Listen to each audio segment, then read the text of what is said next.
My name's Jonathan Bax. I'm a TCU signee, and you're watching FanU Podcast.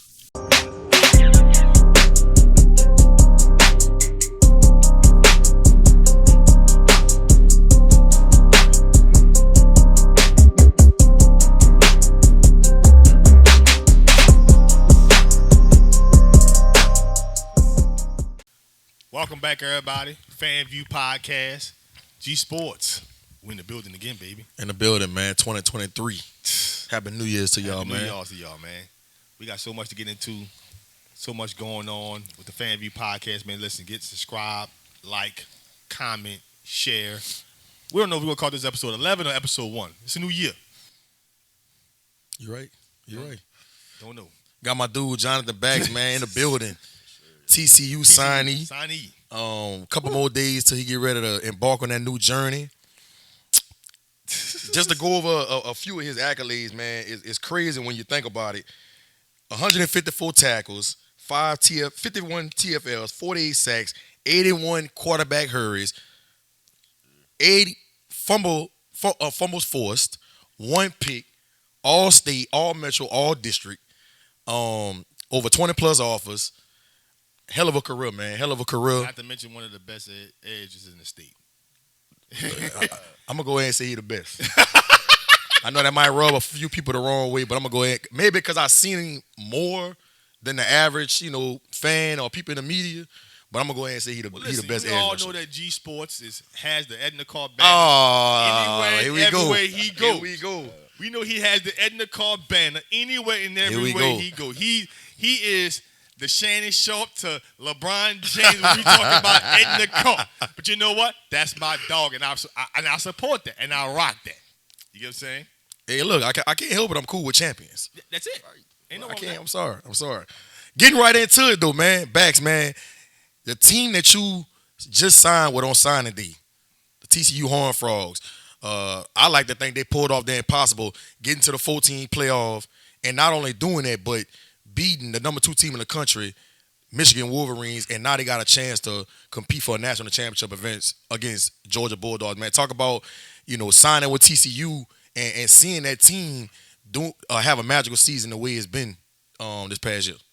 It's been crazy, to be honest. We was talking about that earlier, saying like how the coaching staff, Coach Dykes, Coach Gillespie and them, they came up there in 1 year with transfers and strangers, and just for them to make it to the national championship and do what they did with 13-1 season and just make things happen with complete strangers. You can just go to show you how special that coaching staff is, how special the players is for buying in and believing in their coaches, and it just show you how special TCU is. Shout out, TCU, recruiting me in the summer. My recruiting was hard. Just me going out there, just really getting the feel for it, and shout out to Coach Bucks, a New Orleans native. Always came down. That was big on him. He coming down, just checking up on me, getting me up for a camp, wound up earning my offer, and it's just go to show you how special TCU is. They came out, did what they had to do with the transfers, and just did everything they had to do with, just the new, finding their feet too, because, it was hard for the coaches coming from SMU, rival with TCU as well. So, it was tough, but, I feel like they just, bought in, players listen, and you see what happened. There's just special things going on in TCU right now. Right. I know you was committed to Southern Miss. What that was like right in the summer, leading up to your senior year, and then you decided to decommit and kind of reopen your recruitment. Talk about what went into that decision on why you had to change your heart at that point. I was just playing a game how I had to be played. A lot of these young cats don't know that. Just because you get offered by somebody, most of the time it's not committable. So I gained about 20 plus off, 30 plus offers, but probably like 15 of those wasn't committable. Either they ran out of spots, or they were just like, look, we want you to know that we on notice, but this probably not committable yet. So you just gotta know how to play the game. It's a tough game, and you can't really feed into them lies that them coaches be telling you. Right.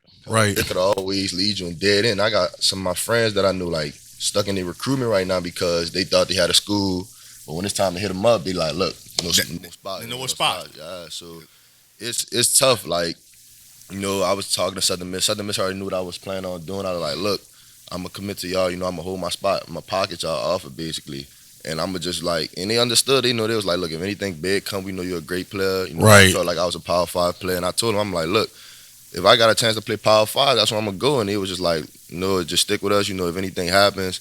And shout out to Southern Miss for real, because like Coach Lacey said, it wasn't no hard feelings, and they really didn't show it. And it was hard for me to decommit from Southern Miss. Me going up there camping and just getting a feel for their program. Yep. And getting close with their coaches. And now I was like, look, I'm done. I'm not done, but I was like, look, I found something better. For me and my family. I feel like I'm truly a Power 5 player and my talent. So, man, I talked to Coach Lacey and them on the phone. It was so easy. It was so smooth. So shout out to Southern Miss for real. They had a rocky season this year because their quarterback got hurt, but they're gonna be on a ton next season for sure because they got a great quarterback coming in, great commits. Frank Gore's son's over there doing. Yeah, he did his thing. Yeah, so they got something brewing over at Southern Miss, but like I just said, man, TCU offered me to give me a chance, so I was like, they betted on me. So I'm like, look, you gonna take that bet? Oh, yes sir, no doubt. And I like what the TCU had for me, the position they was gonna put me in. That 3-3-5, something special. You see how 13 thrives in it, D winners. So that's what they're gonna use me at, and I'm just thankful for the opportunity. So that's really what it was. You got to play the game how it's supposed to be played. Where that maturity comes from, like knowing that you got to play this game. A lot of time a high school athlete, when they go into this, they don't really have that maturity. They see the offers, they see these things, but you had committed. You basically pocketed your recruitment.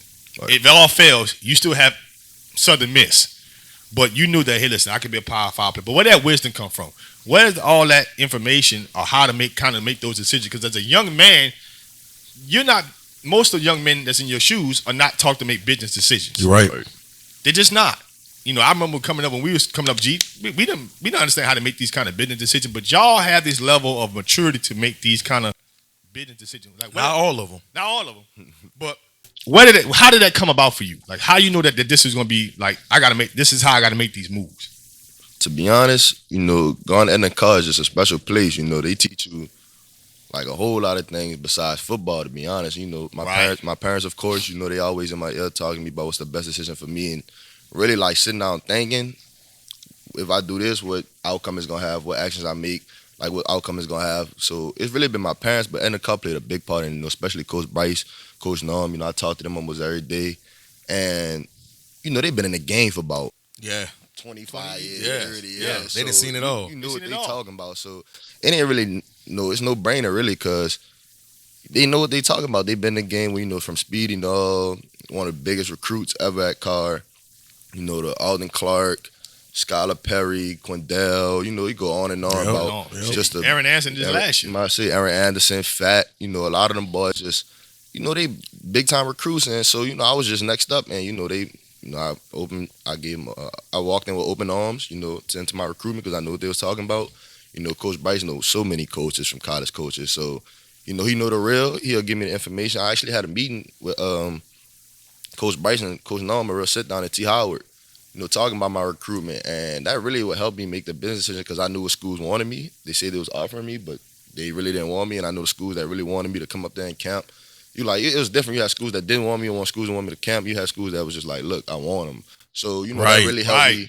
That really helped me narrow down my list and really see, who really wanted me. Who really want you? Yeah. So it made it easier. I'm just thankful Coach Bryce and Coach Norm and them and T. Howard really had that sit down talking to me. I'm talking about we in a room. They calling coaches like, look, I got Jonathan Bax in the room. What you think about him? They telling the real, and I'm glad them coaches ain't lead me on. Them college coaches. And you listening? Yeah, I'm listening to the conversation. It was a blessing.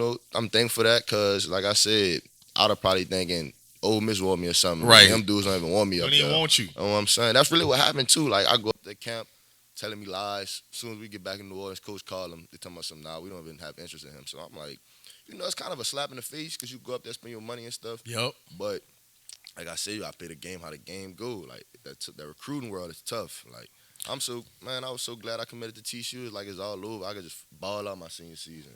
That's all I was worried about. That was the best thing to happen for me. Just knowing I got a right spot. I committed on 4th of July, so it was a right spot. And just knowing, seniors know, just knowing you got a home that you could go to after the season, man, that's all you need. Even they gonna take you after injury, because another linebacker commit from Texas, K. Soap. he got hurt. He said TCU was the only school hitting him up when he was during his injury. That's why he committed that. He was like, they kept showing him love. So that's go to show you how far, like, TCU treats you like real family. Like, Yeah. they really want you. If they really want you, they gonna get you. Yes. So like I said, it was just knowing it was something good. I had like TCU in my back pocket, and I could just focus on my team and myself senior season. So just to ask you a question, so you would recommend a high school kid to, if they got the offers, probably commit their senior year. That way you can have a little more. Not to say that you have to be but you committed. That way you had your senior year was just more free. Right, it was. Play. Less stress, and I feel like to them seniors that have offers, don't wait, dog, because when that season over with, having them offers gonna be gone. Yep. And it's gonna be crazy because you're gonna be sitting there like, man, what I'm about to do? Like, right. You have to hurry up and scramble. Like, it's hard because they already moved on to the 24 class or like the 25 class, whatever your senior year is. But like I said, just it's best to always have this one school because it's less stress on you and you can focus on your team and your senior season more instead of worrying about offers or worrying about stars. Man, just ball out. Like, it's best to commit because you're going to still get offers when you committed. Like, because school's going to hit you. If they really want you, they're going to hit you up that, look, how close you is with. Like, I had multiple schools after I committed to TCU. They hit me up like, look, what it is. Like, Houston tried to flip me. They hit me, offered me late in the season. Houston, right after the Cali Baton Rouge game, they offered me. And they was like, look, what we could do, trying to get me up there for OV in this. But I'm like, look, I'm with TCU all the way. You was locked in. I'm thankful for y'all, but, TCU been with me. So, and the coach understood that at Houston, and that's just how it is. Like, and I know a lot of kids that be scared to commit because they think, well, if I commit, no other school's going to hit me. And I'll be telling them, bro, listen, if them schools really want you, they going to try to flip you. They're going to try to flip you. Committing to a school not going to stop another school from recruiting you. And I'm glad you said that because a lot of kids got that misconception that, okay, if I lock in with this school, my recruitment going to be done. Nah, man, them schools still going to hit you up. If a better situation occurs, then you can always reevaluate it. Right. But I want to talk about this with you, Bax. I remember when you had your hand in the dirt and you were just strictly a DN. And I know a lot of these college coaches were saying that you was a tweener. They didn't know if you was a linebacker, outside linebacker, or a stand-up backer, or a true DN. And Coach Brennan, I remember having a conversation with him and Coach Norman about they was going to teach you how to be able to play in space and learn how to be a linebacker and cover backs out the backfield and things like that. And you took that to the camps this past summer, and it helped you a lot. And I think that's a big reason why TCU fell in love with you. Talk about that adjustment and how Coach Brennan helped you with linebacker play and got you better. Really the beginning of my senior season, like I said, I started off playing hand in the dirt my whole life. It wasn't really nothing like linebacker. I'm like, I heard about it, but it wasn't really nothing out there. But I had to really have a sit-down talk with T.I. with our DC as well. And, it was hard to, have a conversation with T.I. because, I was a great player at Karr. And, me playing at Dean, I was a terror off the edge. I understood why they wanted to keep me at the end, but, I couldn't let my selfish needs get in the way of the team. Yeah. So that was really big on that part too, as in like knowing what's best for the team because I'm a program player at the end of the day.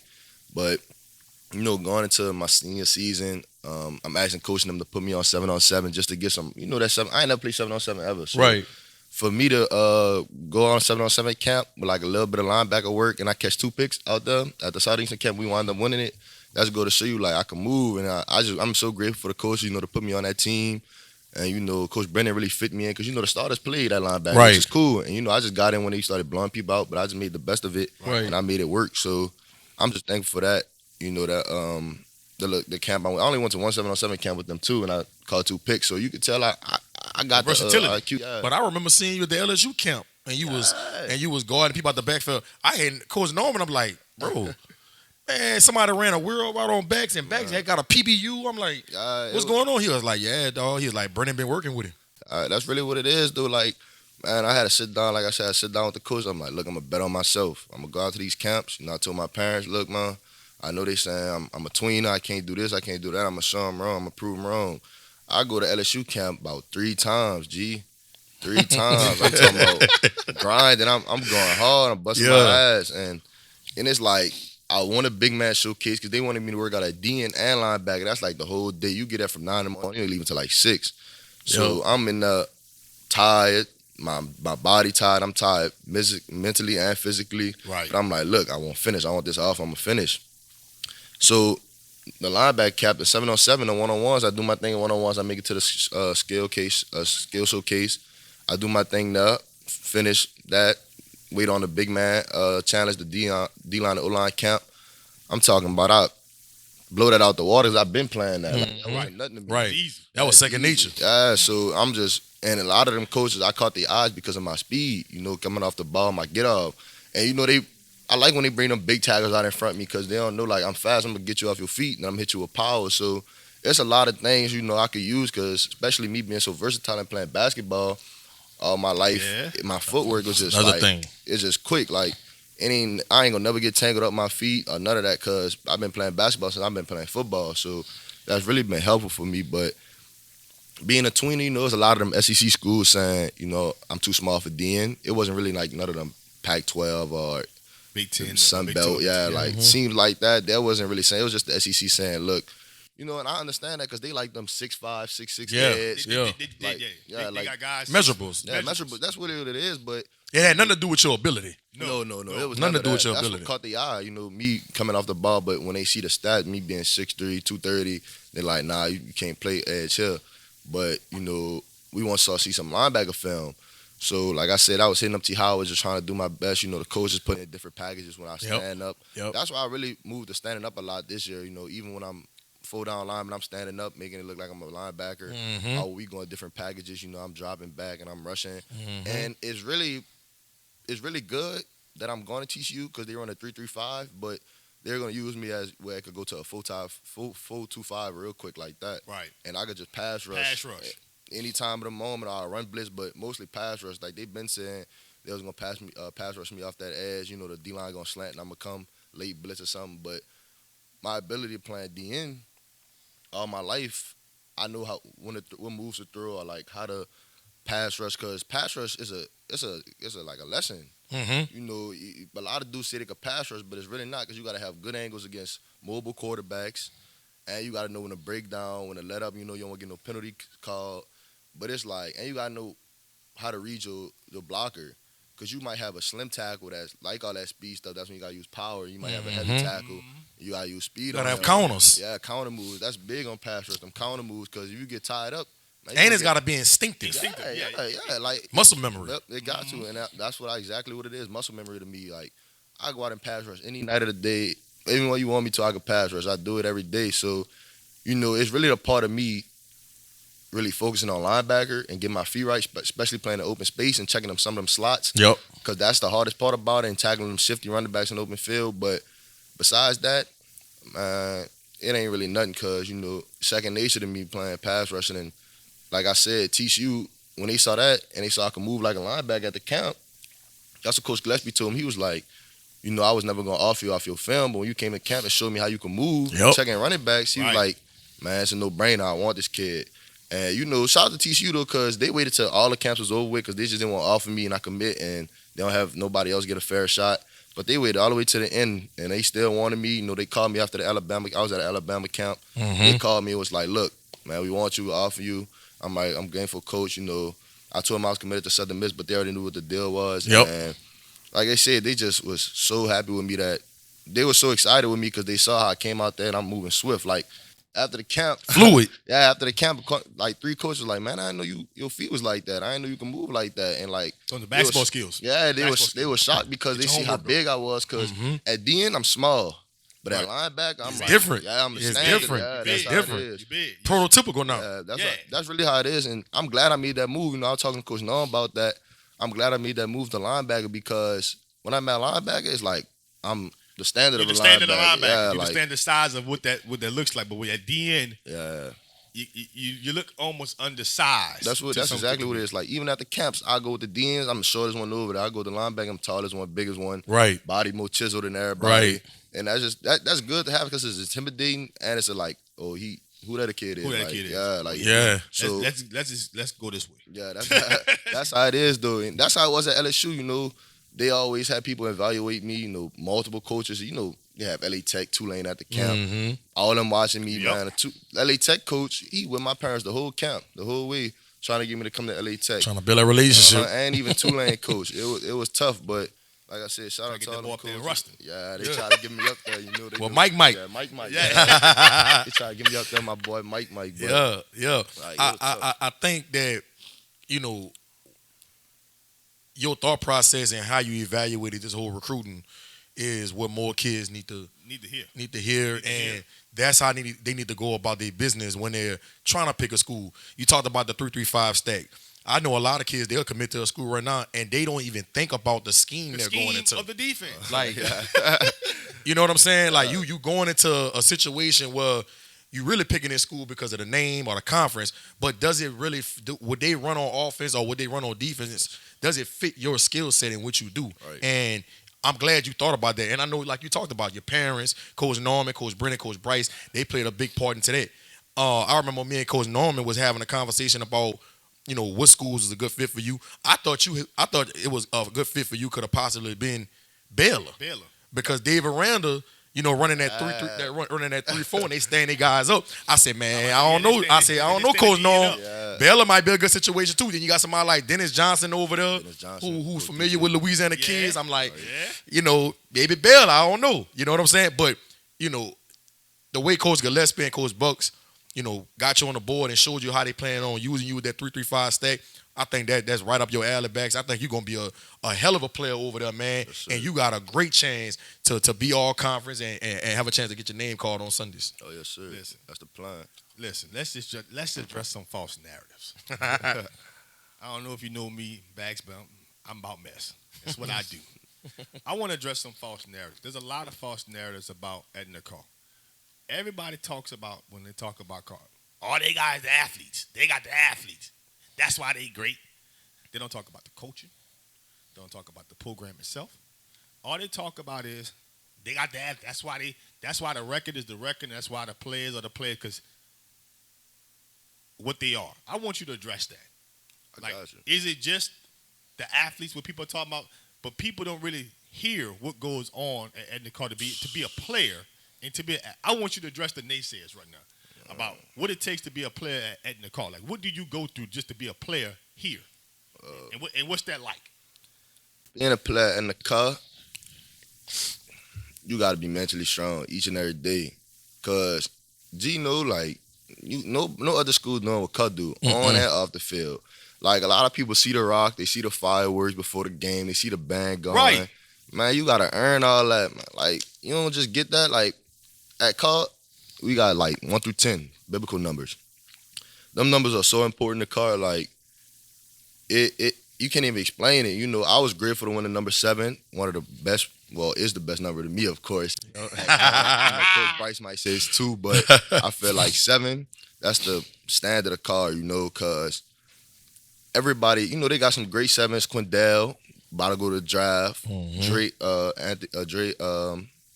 you know, Andre Anthony, Torrey Morgan, Joe Thomas, all them boys. LC refugee. Did Devin Bush was 7? Yes, sir. Devin Bush. Devin Bush was had 7. 5 his junior and 7 his senior. That goes to show you how cool he was. Right. But all you hear all these names and it's just dogs. You know, you got Made in the Hood, Will 7. Forgot about that. See what he doing with his business. That just go to show you, like, being at Karr, they teach you life lessons. Because you could look at all these different 7s and see, oh, he took the football way. Oh, he took this way. Like, Trail made his way through making clothes and making money. And he that guy right now. Like, he got NFL players buying his stuff. Like, you just, Karr show you different ways to, you know, win in life. Because they always talk about how, okay, Karr football players make it to college and disappear, or like this and that. Man, we got so many successful people in the world that people really don't know about. Judges, and lawyers. Like, and it's crazy because they bring all that revenue back. Everything they make, they put it back in the Karr, because being at Karr, you held to a certain standard. If you got Karr across your chest, you're a target, even on the field and off the field. Like, people pay attention to that, and I don't care. Like, I'm talking about football right now. I don't care what game it is. If you got Karr on, you getting the person best game. They ain't gonna lay down. Like, it's their Super Bowl. Basically, it's their team could be 1-11. That's their Super Bowl. They're gonna play hard against you. I promise you. And you know that when you go in the car, you know that you the best. You gotta have, like Coach Bryce, he teaches us to have swag, confidence, but also be humble with it. And like a lot of people don't know that we have a lot of meetings with the players and coaches, and those meetings teach us like life lessons that could carry on. Like, man, there's some things I can't say on this show, but it's like a lot of stuff like that you're gonna be able to take it, and when you become a man, take it to your life. That's really what it is. And I'm just so grateful for Karr and that program and the ways they work things over there, because there's so many things I learned that I'm about to take to teach you and put into others and make sure I have for myself. And it's like, Karr always say, be a asset, not a liability. Anywhere you want to go, you want to be a positive impact on there, and you want to help others, because people gonna look out for you, you gonna look out for them. And just like lessons like learn how to be comfortable, being uncomfortable. That's one of my favorite lessons. Having uncomfortable conversations. Uncomfortable conversation. Calling your brother out when you're wrong, holding him accountable, and having that at high school. Right. Man, everybody not getting that. Like, nope. Kevin they're Thompson not getting that. They're not. A lot of programs just making it about football. Right. That's really what it is. And we'll have conversations with other teams, and we'll be like, "Say, what's our price looking like?" They'll be like, "Man, we just did Indy template. That was it." I'm like, right. I'm looking at them like, boy, we had 24 period practice. Yeah. Like, the way you run tough. that tough. I'm talking about Gino. Like, and that's what I'm saying. Like, that's what I'm saying. I'm here to address some false. We here to address some false narratives about this, because a lot of things that people just want to say out on the outside looking in. Edna Karr just got the athletes. They discredit the coaches. Yeah. They discredit the program. They discredit the things that everything it takes to. They just seen Friday night, right? And thinking that that's really what it is. Friday night is because of the athletes. They're not talking about the preparation, the things that y'all going through, the meetings y'all going through, the life lessons, all these things. They don't see all that stuff. Right. All they see is the product on Friday nights, and they expect that y'all just supposed to show up, y'all win, and guess what? Everything is just, there's no coaching going on. There's no life lessons going on. There's just so many narratives that people want to just say about Karr. And I think it's a bunch of envy, to be frankly honest with you. Yep. People just have a bunch of big envy against Karr. Like, everybody got to look at somebody and say, oh, you know what? We got to have a villain in order for us to try to rival or come up somewhere. Kind of like how Deion was kind of looking at Jackson State. When you're on top, somebody going to have something to say. Yeah. Somebody going to have something to say. And it's like, but you're going to Karr, you understand that. Like, you're going to have people that love you, you're going to have people that hate you, and you got schools that won't beat you. Like, I'm chilling on Twitter one night. They got like 3 schools doing a rock, playing the same sound and everything. I seen that. I seen that. I'm talking about schools over in Tuscaloosa and stuff. I'm like, I seen that. Like, what y'all doing? I seen that. And it's like, you could tell this don't even look the same as Karr, because, man, Karr, we got fireworks. Like, that ain't nothing you could copy. I hear bands playing that Coming to America now. Yes. Nobody was doing that before y'all. I'm talking about, man, 3rd round playoff game, Tengri, Karr playing our rock back to us. I'm like, what y'all doing, man? Like, get y'all own style, get y'all own swag. And people wearing the shirts with the address on it. Yeah, talking about this school versus everybody. Karr started all trendsetters. And that's what I mean by the naysayers. Trendsetters. Yes. They exist. Real talk. That's exactly how it is, man. Like, going to Karr, everybody won't be like you. I'm talking about even off the field. You got people running school like us. Just the pep rallies we have. I honestly think Karr is like that. To me, it's just me speaking. I'm going to just say it because it's Fan View Podcast. Edna Karr is the Alabama of high school football. Yes, I agree with that. Bottom line. Y'all the Alabama of high school football, especially for the state of Louisiana. I think everybody looks up to want to beat Edna Karr. Everybody looks at it, and y'all the target each and every year in high school football. And I think that y'all have now set that standard of, that's what it is. I know at one point in time it used to be John Curtis. Right. But to me today, that standard now is actually Edna Karr. Yeah. And to piggyback off that, I'm from Homer. Right. And a lot of kids, even coaches, they know, my affiliation with Karr, and, I got a lot of good friends in that program and kids I got relationships with and stuff like that over the years. And they be just so amazed about different things that go on with Karr. And they always asking me questions. Man, how they do this, G? How they get this kid to do this?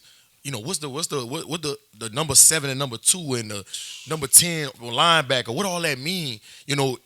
That lets me know that y'all must be doing something right, because people in my area always asking questions about Karr, and they so astonished about the things that y'all do and the success, and not just about football, but just when they come to y'all games, how y'all get off the bus in a single file line.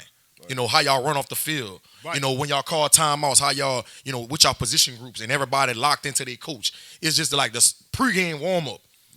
You know, all of that stuff, man, it's just the little things that y'all do that people pay attention to, and they wonder, like, how do you get all them black kids to be disciplined like that? That's Coach Bryce. I ain't gonna cap that. I'll go to Coach Bryce because one of his main lessons is, like, we all know the world against young black males already, black males, period.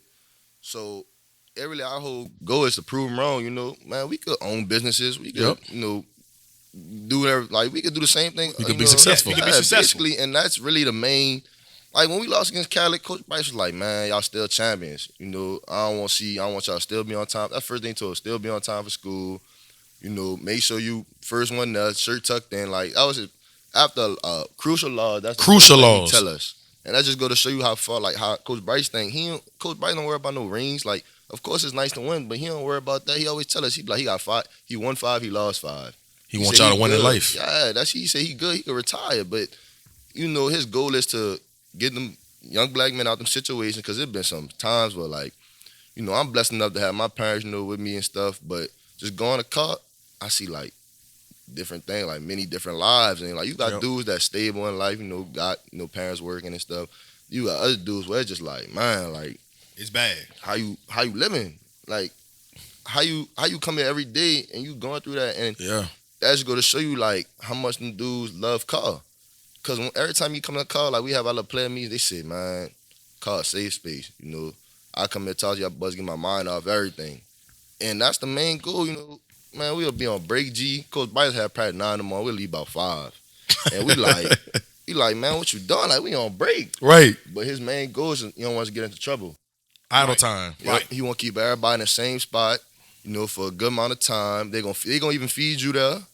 But when you go home, they want you to go straight home. They don't want you getting into stuff, because they know there are some players on the team that might get into stuff and they don't lead in the right direction. But that's a good point. You really gotta, like, really sit back and think what them coaches doing at Karr. Like, you might be like, man, they tripping, 8-hour practice.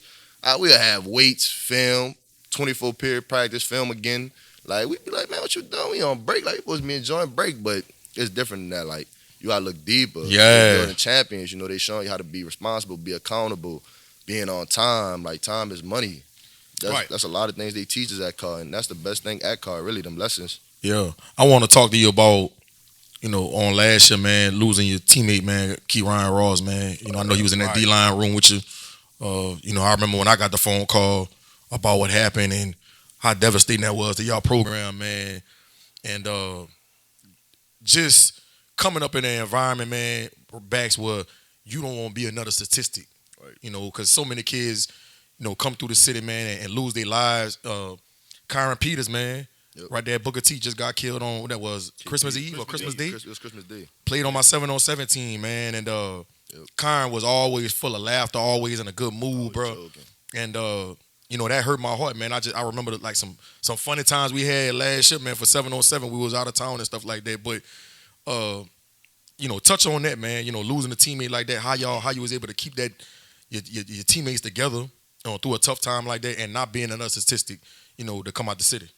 Well, you know, it was real tough for that D-line room, and with me being a leader this year, that's what I had to focus on. I'm like, then we also lost one of our another teammates. She just died in his sleep. Oh, yeah. I forgot about that. So that's 2 dudes we lost in the D-line room just like that. And, you know, it didn't feel real at first, but when you really sit there and think, like, this reality, like, it hit us. Back. Yeah, he ain't coming back. He ain't coming back. And it's crazy because, like I say, that's 2 in the D-line room, but you got to think about the impact they had on the team as well. So, man, Kieran played kicker, long snapper, DN, linebacker. Man, you could probably tell Kieran go play quarterback. He'll do it. That's just type of player. Was a good baseball player. Good baseball player. Funny dude. Funny. Kieran had you super funny. All you want to do is rib. Yeah. So, just losing somebody like that, that's special to the program and that's special to me. It was just like, man, like, main goal was like, we gonna finish for him. Like, I'm tired. I'm finishing for him. Like, that was the main goal. Like, we broke every time on D-line. We broke it on Forever 48. I'm talking about every time we broke as a team or group, Forever 48. Like, just to let them know, like, look, we still thinking about you. And shout out to his mama, Miss Marquita. You know, I know that was tough. Yeah. Because she was telling him come home that night too. Yep. And he was like, I'm on my way. Then, you know, night he don't even walk through the door. Like, right. I could just, I always tell her she's strong. Her family, his brother, and it's crazy because they always come to Karr and make sure we straight. Mm-hmm. Like for his birthday, she bought us so much food, like we getting stuff. Right. Like it just show you she. That was y'all as his extended family. Basically, that's really what it is, and just seeing his son Caden, man, like it'd be hard. I ain't gonna cap. Just seeing it, like we get to hold him. You can see him smile. He look like he Ryan, and it's just like, man, like he supposed to be here, right? And that's what's shocking, and it's really like it really shows us like you got to be appreciative because it could be taken from you like that, and that's what a lot of young dudes don't realize. Like, man, you gotta appreciate everything you got. Like, even if you think your life bad, it's not. Like, it's not. Somebody always got it worse. Always got it worse. Like, but that's the thing, though. That's what I'm talking about. Some of these false narratives. A lot of things people have to say in the media, they don't think y'all go through adversity. Oh no. That's the biggest stigma that I think that people think about when they think about Edna Karr. They think about the players, they think about the staff, but they think y'all go through no adversity. That's what they think. And this for the hearing your story and you sharing that, it's like, dog, how do you play with that? The passion. Turned it into passion. Like, you know what I mean? They think that y'all just wake up like this. Like we can wake up, we can just come out. No, y'all go through it from your story. There's a lot of adversity, and a lot of teams would have just folded. Yeah, that their season would have been over. You know what I'm saying? So there's a lot of false narratives about Edna Karr, and that's really I wanted to address a lot of that because there's a lot of that going on around here in the city, and people just be thinking that y'all wake up to just greatness and wake up to success. Like things are just handed to Edna Karr. Right. And it ain't true. It's really not. Like being at Edna Karr, you might think everything get handed to you. It's really the opposite. Like you gotta work for everything. Like you gotta earn shout everything. Out to all them boys that came before me and stuff. Man, they built Karr. That's what I'm standing on, the foundation, and I'm just glad I was able to help to that. We went undefeated till the third round. That was good. I won number 7 at Karr. Great program number. My name forever be at Edna Karr. Yep. So it's just like, man, I'm grateful for that. And they ain't just hand me 7. Like I had to work for that. It's multiple times I'm coming home like mentally drained because I'm trying to do what's best for me and my team, but also trying to win a number because that's what I really want. And man, I ain't gonna lie to you. When I won 7, I broke down to tears. You guys, Coach Bryce, like. That's just go to show you how special that number meant to me and them trusting me to be part of that legacy legendary program number. And a lot of people don't know, like, all them 7s we named earlier, the whole process was different. They chose different paths. But one thing a lot of people don't know about 7 is that it represents completion in the Bible, fullness. So when I sit back and I was talking to Coach Bryce, he was like, you really like molded into a 7. And I was like, that's crazy you said that because I was really sitting down thinking one day and I realized how I just became a natural born leader out of nowhere. Right. Like I'm going through all the days of practice and the tough times and the criticism and all that, but I'm not realizing like, man, that's helped me. Like at the end of the year, man, I'm the motivator. I'm called last exercise before fourth quarter. I'm the motivator for the team. That wasn't you at all coming in the car. No, not. I never see myself standing in front of the team. Laid back, chill. At school, no, I had 95 on. I used to just come sit on a tire, 8th grade year, watch them practice. I was just a quiet kid to myself. Then senior, boom, came out the shell. I'm this 7. Everybody looking at me for answers. Like even I think you remember Curtis games. Like every time they need a play, I come out of nowhere and just make the play. Like. Being 7, and I think I talked about that in the interview. Being 7, that's what you got to do. Like, and it's crazy because like it just happened. Like you being 7 just happened. Like that's the standard. You got to make the play. Everybody can look to you on 3rd and long. I call it money down. It's money time to get money. 3rd down, I always get like a big sack, a big hit on the quarterback. And I get the team going. And just me keep them motivated through the game. If somebody get down on themselves, tell them shake them off. Right. Or like even when they jump outside, be like I make mistakes too. But like you got to at Karr. Like Coach Bryce said, if you drop the ball, he gonna throw it to you next play. He don't care. He don't care. If you drop the ball, he gonna throw it to you next play. Short-term memory. He was like, if you drop it twice, then you gotta come out. But most of the time, if you drop the first ball and he throw it to you second time, you gotta score. That's just how it is at Karr. Like a lot of people don't know that dude because they think a mindset. Like that's what Coach Bryce like short-term memory. Like you gotta know. You can't worry about the past. Like he said, he gonna throw it to you right and he do it every time. I'm not gonna lie. Like, you drop a slant, you get the same play call, and you better when you're route. That's how it is. Like, the competition at practice is out the roof. Like, we be getting so many fights at practice, but that create brotherhood. Yeah. Like, we was talking about that with Coach Clunch, With Coach Nickel Clunch. State head basketball coach. Yeah. Because that was right after the Draymond Green incident when he punched Jordan Poole. Right. And he said that he felt like the great teams have some kind of friction and controversy at some point because it brings you together. Man, so that's a good point. Me and Big B get into it every practice. He one of the best tackles in the state. I'm one of the best ends in the state. So it's going to have some type of friction between it. Yep. Even with Ryan and Bull, they coming down crashing that midfield. Like, that's how it is. Like, you going to get in the scuffs. But when coach blow the whistle, you blow the whistle, you get back in it, and you get back after it. That's keep really it between the lines. Like, that's really what it is. And after practice, everybody come together, they bond, they love each other. And that's just how the brotherhood is created at Karr. A lot of people just think, man, that take time. That take, like, trust. And, just being with your brothers outside of football helps, too. Like, you'll never see somebody go somewhere by themselves. It's always, you would do from Karr. Like, it's always, like, if you see somebody from Karr, I'm telling you, you're going to see about 3 other dudes. Like, even at football games. It's a camaraderie. Yeah, that's really what it is. What and even with 7, it's a brotherhood. Like, I won 7, man, them dudes hit me up like they been knowing me. Right. And it's crazy because I was just talking to Coach Bryce yesterday, and it's like, I talk to LC the most, and I ain't play on the same team with him. Right. Wow. Right. That's crazy. Like, and That's Joe Thomas, crazy. I was on a team with him my freshman year. I talked to him the most. Like, Tory Morgan, I was on a team with him 3 years. I only talked to him a little bit. I hit him up, but like I said, I talked to LC the most, and I ain't never played on the same team with him.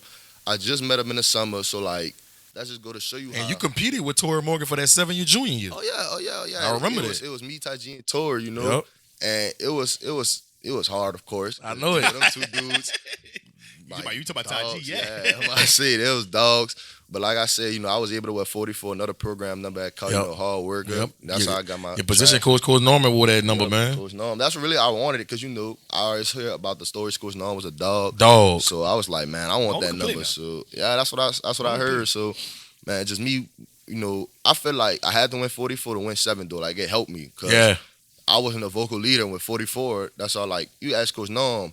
My 10th grade, I'm leading drills in front of G and them because I just wanted to be a leader. In my junior year, it was just no brainer. Like, I'm best in the state. I'm the best D in the state. I think I wound up having like 12 and a half sacks my junior year. Mm-hmm. And just like, man, the game that really opened up me was that Curtis game on ESPN my junior year. Yeah. Yep. Man, I went to Coach Norm after the game. I said, Coach, hey, this is it. This is my year. And it had so many coaches there. College coaches there. That's what really like. Yeah, like, who 44 is? Then you just continue. Like, they was like, all right, we're going to watch another game, see what he do. Easter game, I got 4.5 sacks in one game. Like, it's just like, that was my year. Like, my hard work and me especially breaking my collarbone my 10th grade year. It all led up to that. I feel like, that was my journey. That was my story. That was part of your adversity. And, being at Karr, they always tell you, you're going to go through stuff, but it's always about how you respond. Coach No, one of the best DBs to ever go through Karr. He brought to my 10th grade year, we going through adversity. What we going to do? We going to lay down or we going to respond?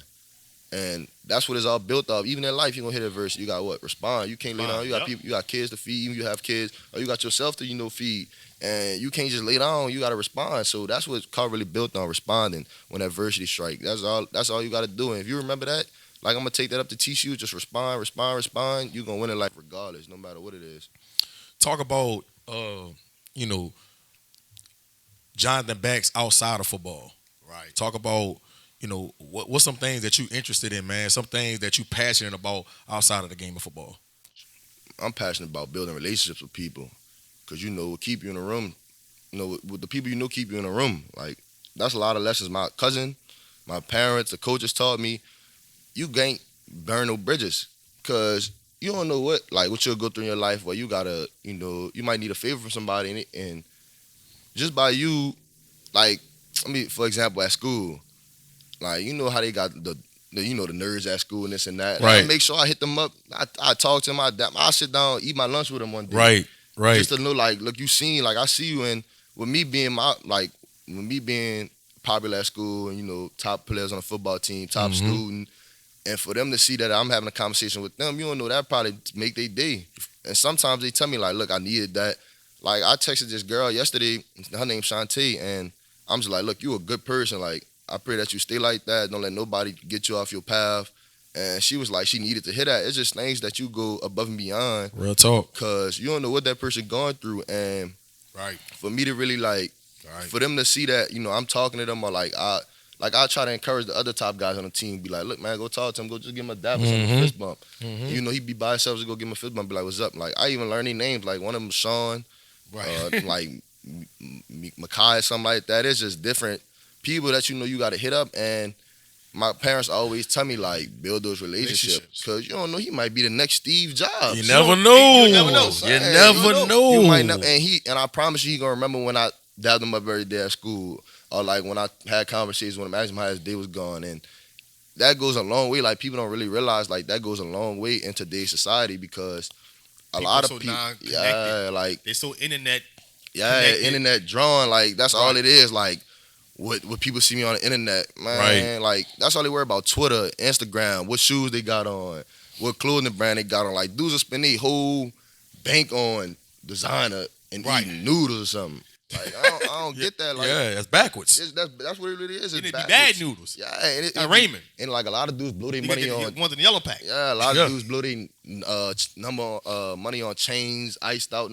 Man, you gotta realize, like, okay, that's cool at having all that, but nobody, man, dudes gonna come to you, like, if you stable in life, like, if you know what you got going on. And being 18 years old in this world, I seen a lot of things, a lot of things I went through, but I'm always grateful for the lessons. And me, because of course I feel like I'm mature for my age. I know definitely more stuff, and I teach a lot of, like, my partners. I'm putting them on, like, I'm bringing my basketball number 3 EJ. I be bringing him to church with me sometimes. He don't live too far. I go around the corner, just go to church with him, and I'm like, look, bro, God did this for me. How about you come? Because he always want all for us, and I be like, look, bro, first of all, you got to build a close relationship with God, because he gonna get you right. Because I remember my junior, that's where I really think I went up, because, man, I'm going to church every day. I'm writing notes down. I'm reading scriptures. I'm meditating. And a lot of people don't know that. They just think, like, they just see Friday night. Yeah, that's really what it is. Like, they just see the think, facade. They see the false narrative. That's really how it is. Like, they don't see me meditating at 12 a.m. just thinking about football, talking to God. Or they don't see me go work out at Karr on Sundays with nobody in the weight room. It's just things like I'm going to run up and down my neighborhood. Like, it got to the point, COVID time, it was going COVID. I'm running up the neighborhood. The people kept asking. They was like, you bring my newspaper to the door. That's how often I was running up and down the neighborhood. Like, delivery boy. I want to say the same thing. Like, real. just bring that to my door for me. Yeah, because it was an elderly lady, and she was in a walker, and she was wanting me to put it close to her door every morning, because I go out there every morning to work. Right. So just that, like, that's building my character. A lot of people don't know, like, I just ain't wake up and was this amazing football player. Like, it took time. It took hours, like, lessons, meetings, hard times, adversity, everything. Like, even in school, just building a relationship with the teachers. They gonna look out for you. Like, I ain't never had a bad report with no teacher, like, cause I can't be this top football player and be a asshole in school. Like, I can't do that. Real talk. And it don't go together. It really don't. And a lot of people look up to me, like, there's been many. Oh yeah, of course. It was many when I was there, like, my senior year, but it be times at Karr, like, I carry myself well, this and that, and teachers calling me instead of Coach Bryce. They'll call me and be like, look, one of these players acting up, get them right. It'll be times me and Mike will go up there on the 3rd floor, them freshmen or them sophomores, be like, man, what y'all doing? Like we'll say a lot, man. Yeah, like we'll mess over them after practice, because that's what it's supposed to be. That's but the standard. We'll talk to them too. We'll be like, man, look, what you doing? You supposed to be a leader. Like, I don't care if you're a freshman, you're on a football team. That's how it is at Karr, the football team. Everybody else talking about they let the football players do this, they let the football players do that.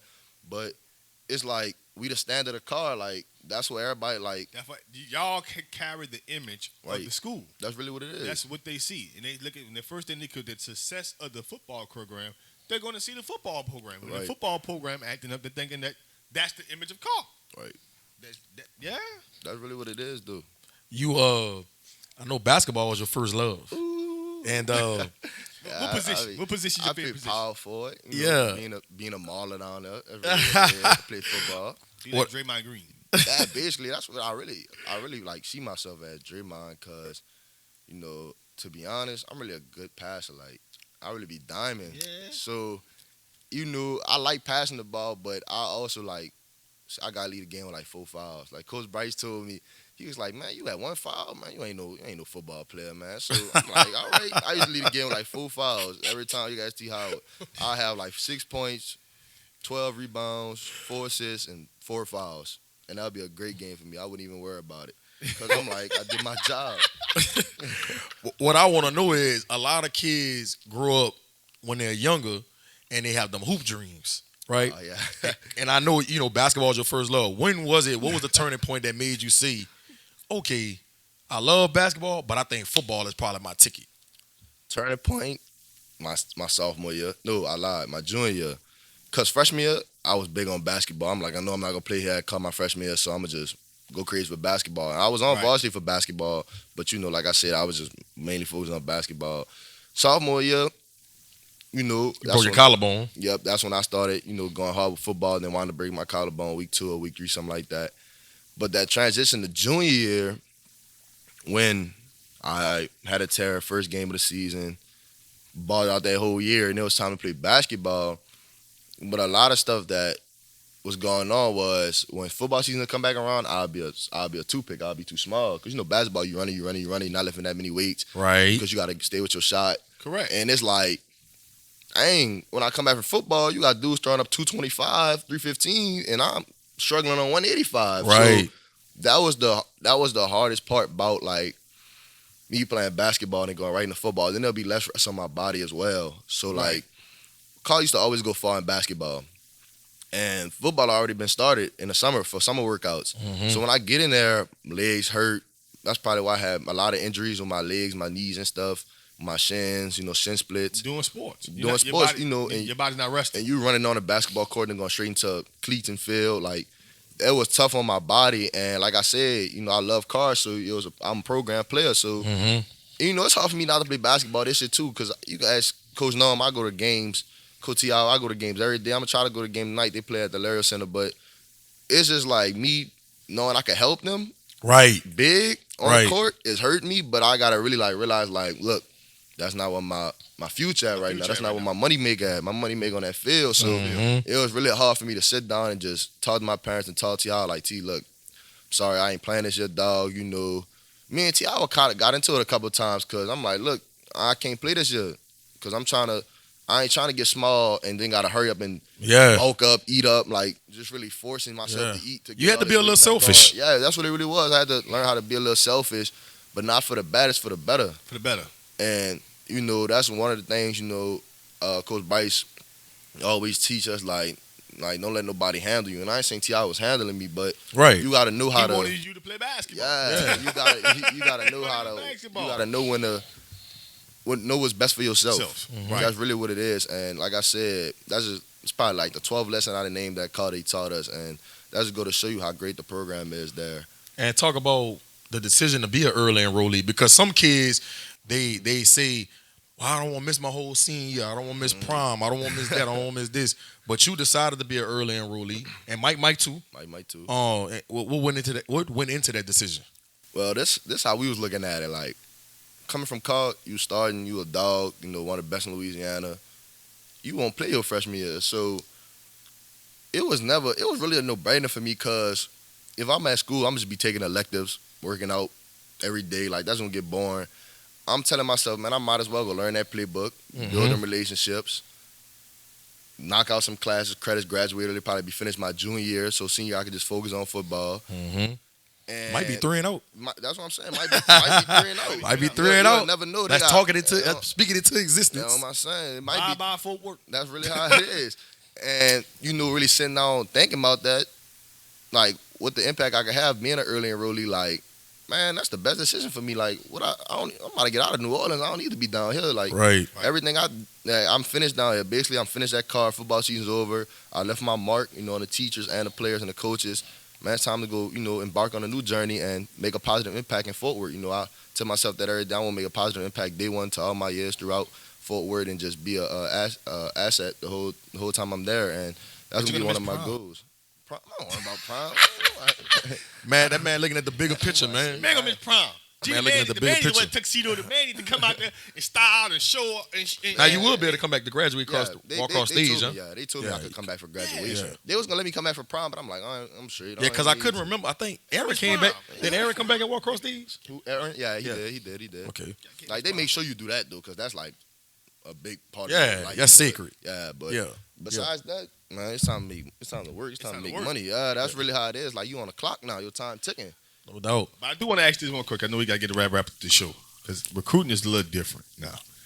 You know, obviously a few years ago you didn't have NIL trying to get into, recruiting. But talk a little bit about, a little bit more about your recruiting process. Was there any NILs involved with you trying to go anywhere you're trying to go? Your decision was solely based upon fit and how everybody was actually pursuing you and who wanted you. My decision was based off like fit and who really wanted me. It was really no NIL thrown at me or no money like that. It's many things. When you get to TCU or like the college you go to, they have NILs for you and things set up for you to make money. Just like them dudes up there, they making money probably making $3,000 a month, something like that. There's just some money they gonna, to give back to show you like, they appreciate you. Right. Because college, your body wear and tear every day. No doubt. And they ask for you to do that each and every day. And at a certain time, like, it's hard. But, dudes now, it's really a game changer. And because, a lot of people was putting money in McDonald's bag under the table. Yeah, right. But now it's like, you could say it's NIL now. you could say it's NIL now. Dudes come to college, dude getting NIL 500,000 and stuff. Like, it's crazy. And it plays a big part. It plays a big part in today's recruiting because, them young dudes, they ain't really thinking. They just want bread. Yeah. Go blow it on. Yeah. And sometimes it'll work out and they'll be successful at the school, but most of the time, they'll get that bread, this and that, and they'll work out how they think it's going to work out. And now they want to talk about they transferring, and their whole recruiting process just messed up because they went to that school just because they offered them $400,000. There you go. And you got to really like sit down and think like, okay, this school offering me $100K, this school offering me $400K, but I'm going to play at the school freshman year. I'm going to have a successful life if I don't play football after this. At this school, like, they're going to make sure I have a job. But this school coach just, you know what I'm saying, they talking about they got 3 dudes ahead of me. A lot of dudes don't make it, successful in this program, right. Needs to be out, like, but you got to really sit down and think, like, I'm going to take this $100K and work, and you can still build off that because you're going to have NIL deals where if you ball, the NIL coming. It's coming, and like you got to earn TCU it. and Fort Worth. All them places where I got TCU, all them people going to want you to be part of their brand. That's why Karr tell us, like, look, you ain't a person no more, you a brand. Right. So you got to know how to carry yourself. Like Coach Bax was talking to Aaron yesterday about, I'm in a weight room with him. He was saying the average person make like 1,500 decisions every day. You got to make 2,000 since you being a brand.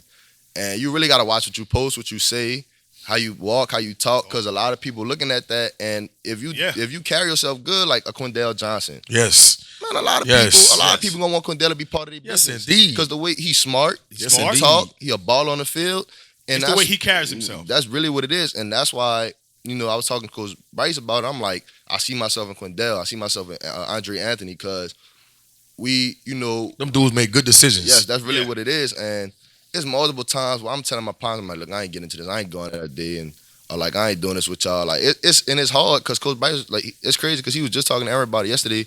And he was like, the hardest thing is going to be making a good decision. Like, telling that person, no, I'm staying tonight. Got 5 a.m. workouts in the morning. Like, no, I'm not doing this. Or telling girls, like, no. Like, it's just making that good decision is really going to help you be in the NFL or not. Because life is all about decisions. And how you make them, how you choose them, how you pick them, that's what really dictate your lifestyle for the rest of your life. And who you surround yourself with. Of course, that's big. Your circle, you got a lot of people that's envy, hate. You got a lot of dudes that make dumb decisions. They'll pull you into that because, like, they say, oh, you're supposed to be my partner. You're supposed to, nah, dog. Like, if you really my partner, I'm not into all that. I'm not into that. Yeah, Birds of a feather. That's how it is. I ain't into that, and that's not where I'm at, and why I got to be in this. If you were my real partner, you know that I ain't part of this. Yes, I'm trying to make it big with football. Yeah. You wouldn't even bring me into that environment. That's exactly how it is. And, like I said, Karr teaches all that, who you hang with. I hang with a lot of athletes around the school. They got some of my partners, that be into all that stuff. But they know not to bring me into that because they know they just support me with football. And they know that I'm trying to chase my goals, chase my dream, better my family. And I'm on a good track about it right now. So that's pretty good. I'm building a lot of relationships with people in Fort Worth as well. and just getting my name out there. And when I start balling, it's over. It's over. Y'all gonna start seeing my. How crazy you gonna get at TCU pull off the upset? It'll be upset. Oh, I was going crazy in the house against Michigan. I already so knew. we gonna be in Texas watching the game, so I'm already knowing I'm gonna go crazy in Texas. Y'all, and I'm having with the big, I don't want to undermine y'all. We didn't let a Texas Christian school. We didn't let a whole Christian school national championship. Yes, sir, I respect TCU though. I respect TCU. Before we let you go, favorite sneaker? Jordans. Which ones? 4s. I like ones. I like ones and 4s. I got ones on right now. I like ones and 4s. What you got to pick one? Ones or 4s? I see. Right there. I see ones. Right there. That's the big pick. Ones. Favorite rapper? No Cap. I don't know if y'all know about No Cap.